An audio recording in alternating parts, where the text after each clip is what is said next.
Mga kaso sa tuberculosis sa Region 10, mikunhod karon tuiga itandi sa milabayng tuig. Bisan ni ini, giaghat sa DOH Region 10 ang publiko nga pahimuslan ang ilang programa nga libreng chest x-ray test kausa matag tuig. Ani ang report ni James Paulo Yap. Gikalipay sa Department of Health Region 10 ang pagkunhod sa mga kaso sa tuberculosis sa Region 10 sa first half sa 2024. Kini base sa ilang Integrated TB Information System.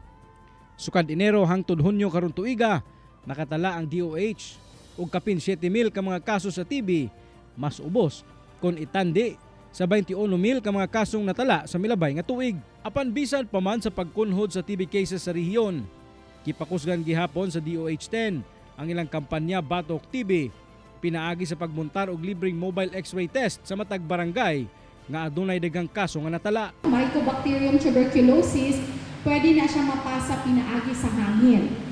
Now, ang pagka-infected sa isa ka tao, nagadepende po again sa iyahang immune system. Ang goal manggod nato sa National Tuberculosis Program is chest x-ray for all Filipinos once a year.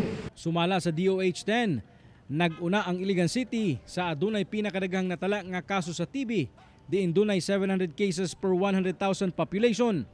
Gani, 390 ka mga tawo ang namatay sa maong sakit sa rehiyon sa bilabayng tuig. Diin 74 niini gikan sa Iligan City. Busa padayon ang ilang panawagan sa publiko nga i-report sa mga barangay health center kung adunay kamatikdan nga sintomas sa TB sama sa 2 ka semana nga pag-ubo, hilanat matag gabi, pagluwa og dugo ug pagniwang nga walay igong rason. All our LGUs and RHUs, the DOTS facilities are actually capacitated already to handle and treat our both drug-susceptible and drug-resistant tuberculosis. Kauban si Makoy Sempron sa kamera. Ako si James Paulo Yap para sa One Mindanao.